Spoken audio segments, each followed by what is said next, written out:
to our channel, everybody. Life at Chateau de la Couture. We're the Broadhead family. I'm Leanne, my husband Julian, and our 3 children, Holly, Poppy and Lily. Oh, and of course, Shadow the dog. 18 months ago, we decided to do something crazy, so we packed up our lives in the UK and began the search for a small farm to buy in France. However, not everything went according to plan, and fate intervened. Our lives were then turned upside down after we ended up buying a rundown chateau in the south of France. So far on our channel, we've shared with you our renovation journey, our upcycling projects, our family life, and our goals to become food self-sufficient, not forgetting our personal story. We want to share with you our hopes, our dreams, and our goals. So let's get started. And what better place to start than the beginning?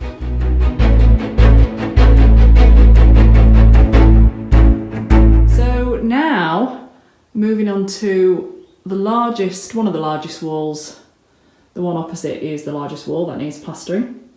And the first stage I need to do is basically sort something out for these reveals here to make them crisp and nice. And you can see we've done the same thing. Well, I've done the same thing here. So what you do is you put the reveal bead on, plaster up to it, lets you get a nice crisp corner edge. If you're new to plastering, what you tend to do is try not to do wet corner to wet corner. So what I do is I let this dry. Just doing it the next day, the next wall the next day is fine. But I'm going to get this big wall out of the way first. And then tomorrow when I start in the dressing rooms while Julian's working on in here, then I'll also then do these reveals as well.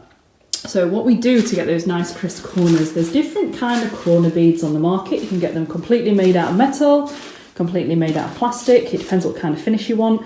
These are the ones that I use and they are flexible. So here's a little bit that I've torn off here.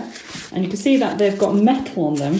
And then what you do is you just fold them like so around the corner of your wall. And you put plaster on first, put this on a bit like when you're doing scrim tape, when you're doing between joints on plasterboard. And so you put a bit of plaster on the wall first, then put this on to stick it on, get it where you want it, and then plaster this reveal again up to the edge of the metal. So that's what we're on with now. So you have to measure. These are 2.9, these reveals, 2.9 metres. So that's what I'm doing now. And then we'll start a mix and then we'll get these on and get on with plastering.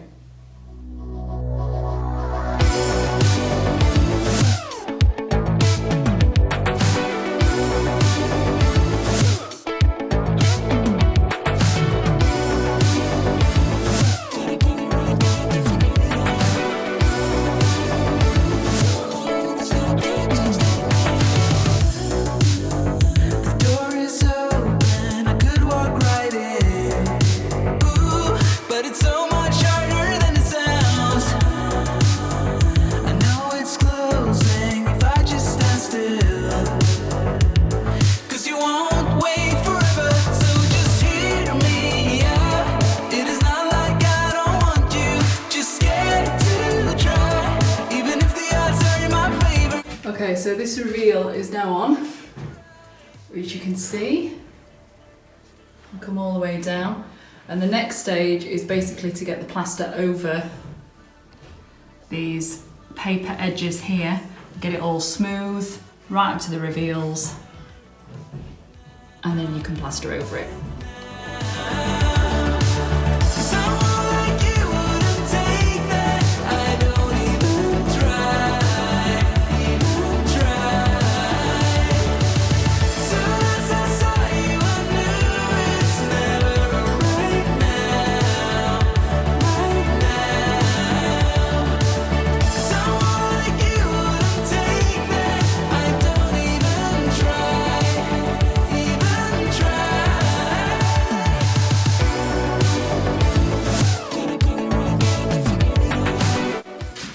Okay, so you can see now That's the kind of sort of stage you want to get to with that. Then get on to the next reveal, and then you start on your main plastering.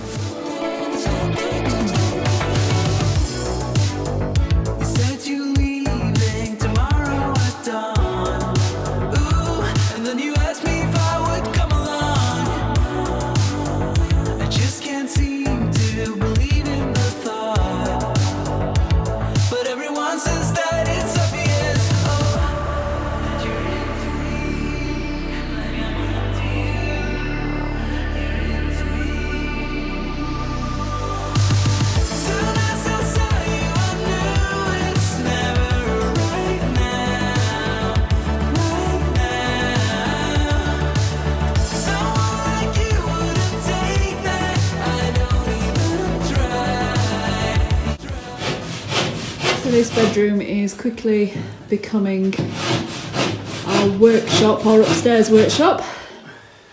It's where I mix my plaster, and Julian is cutting and measuring his plasterboard on his makeshift workbench, which is a pasting table. So needs must at the moment, because we don't have anywhere else to do this, and this is one of the unrenovated bedrooms, and it's right next door to where we're working on here as well, so not too far away from where we need it. So the dressing rooms are coming on now, in terms of being ready for me to plaster the next stage. So this is the second dressing room that we didn't show you, and this is the original cupboard that goes right the way up to the ceiling, and Julian has prepared this now for me plastering.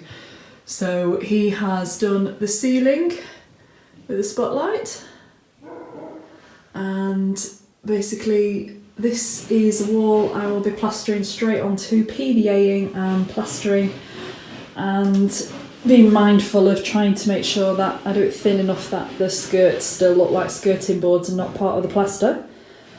And again, another floor to ceiling wall, and then this is what we've had to do on this side. So you can see the ceiling goes above the fan light, and we've plasterboarded down the side of this cupboard, and then this is where we've hidden the GAM, the electrical conduit, into the wall, and then that will now get plastered over.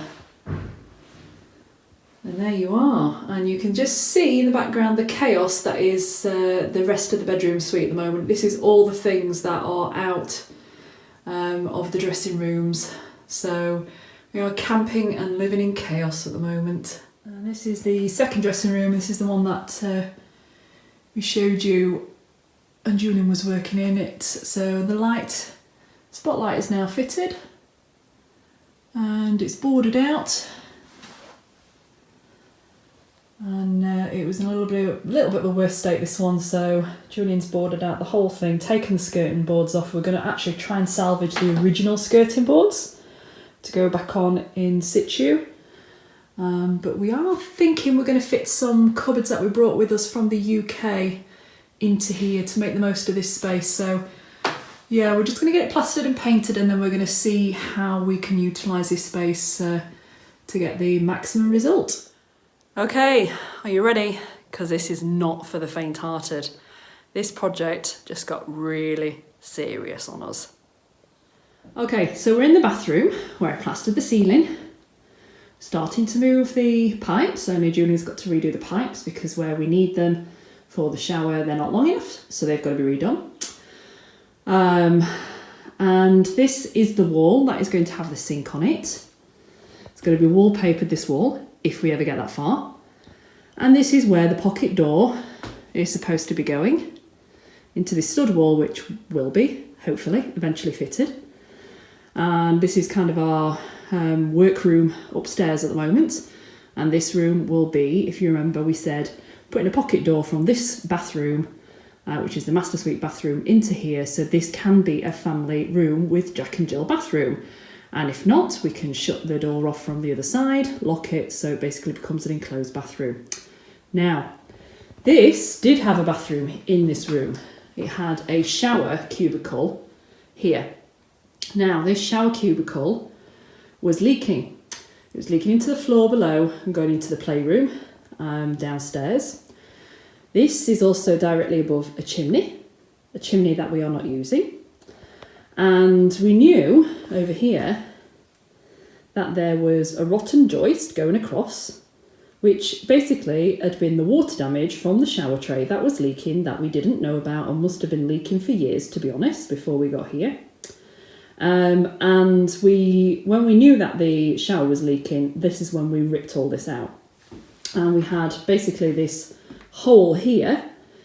And what the previous owners had done is put this huge slab of concrete over the chimney, probably not over a rotten joist, but who knows, so they could lay the shower tray on.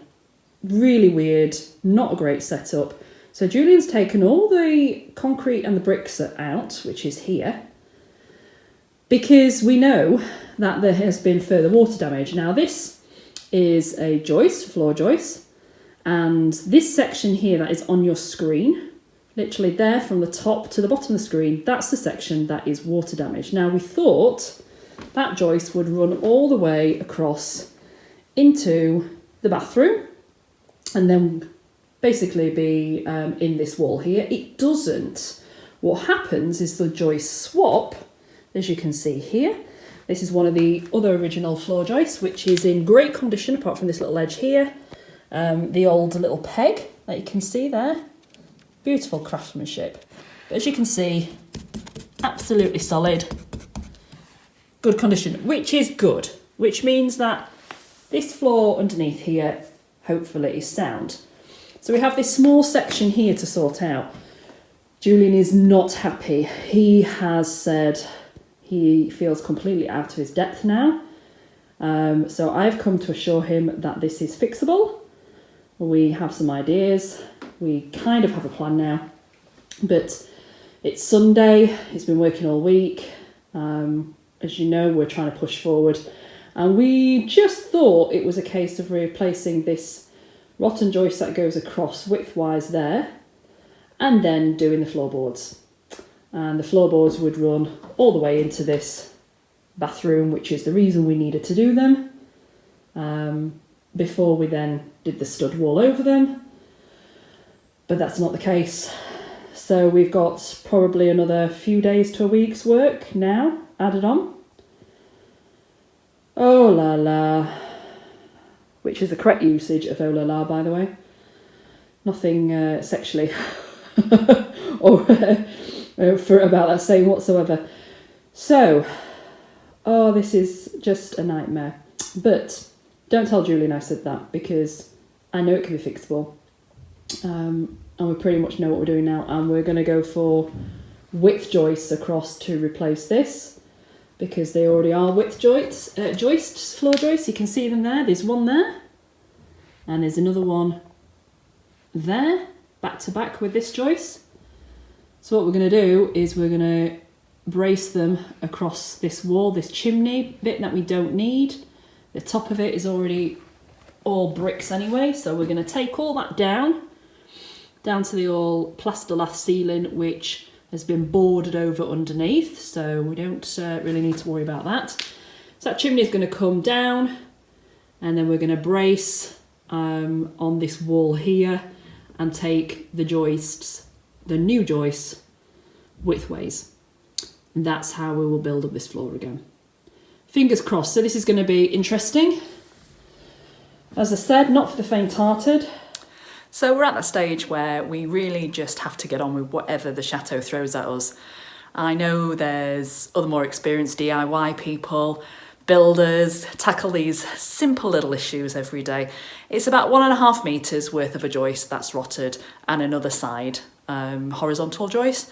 So theoretically, the issue is easily solvable, but we've never done it before.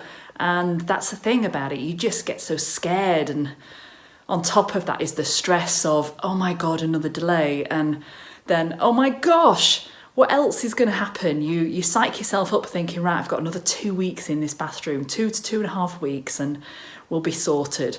And then you uncover something that needs doing right now before you can even move on rebuilding the partition wall. So yeah, it's not exactly fun and games. It's a very stressful situation here. and we just have to deal with it and get on. So thank you for watching as always, and we'll catch you, this should be out on Wednesday, and we'll catch you on Saturday again.